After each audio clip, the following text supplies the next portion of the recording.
Mayong adlaw mga kanistal, karon ang lutoon sa ako ang bana ay baked beans. So kanang giuna niyang pagluto ang bacon para jud night time. So nahon niya pag fried, then naghiwa siya og sausage para na ihalo pud sa usa sa ka-ingredients sa paghimo sa iyahang baked beans.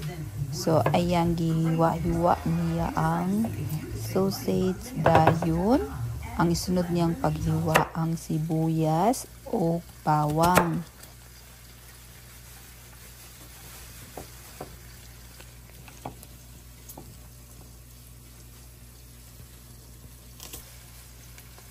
Oh, you get the bag. You give him too.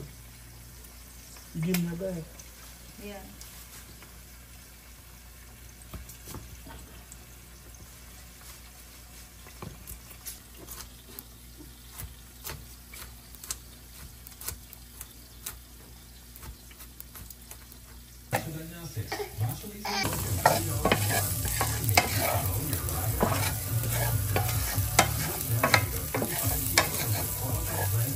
Yan ang mga beans na ihalo sa pagluto. Ayan, gisunod niya ang sibuyas sa giprituhan nga bacon o hot dogs para na ay dagdag lasa. Lami man jud kung kumanimog prito sa unsa na sa bacon o sausage, isunod ang sibuyas ug bawang kanang ahos ba.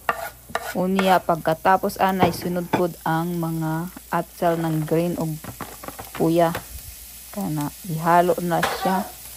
Dayon pag humanhalo ana, halo lang ng halo hangtod sa maluto na pwede ra pod na half cook kay dili man na makahilo kung dili maluto. Sa ayan, isunod na paghalo ang sausage.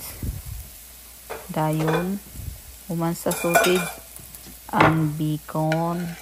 Sayan, pagkauman ana ihalo na ang tanan. Ayan, naghalo na. So sa usa ka lagayan nilagay na ang tanan beans. So dayon ipang butangan og mga dagdag lasa ba kanang onion powder, onion powder, sea salt.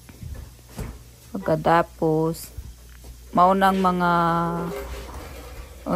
dagdag pang lasa diya sa pag maghimo og garlic powder ug maghimo ba ng big beans. So ayan, dayon balik ta sa ato ang sa iyang gilutong kuan fried, and then ayan putangan niya pang lasa ba ng chicken broth, then gihalo niya unya butang niya sa para ihalo pod niya sa beans. Ayan, ana lang magluto og baked beans. So ganyan, pagkatapos ana butangan pod ng ako ang asawa ng liquid smoke para dagdag lasa utro. Pagkatapos niyan, pagbutang niya liquid smoke, iyang pubutangan og mustard para po panglasa.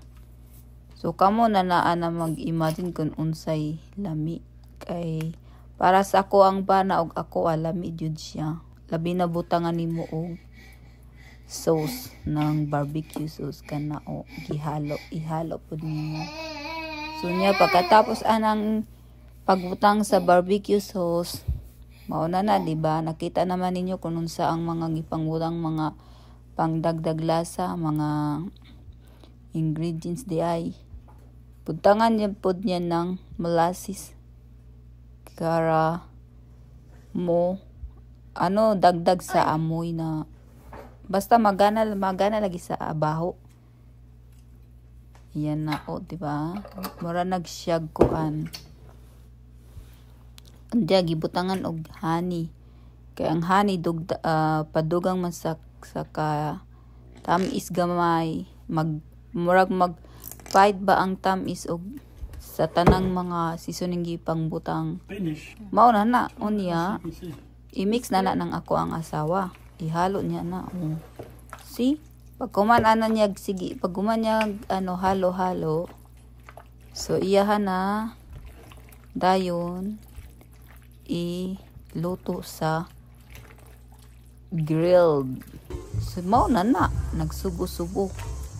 Mao na, mintras ga barbecue, gibutang pud sa giliran ka ng bake, nagluto, nagsubo-subo.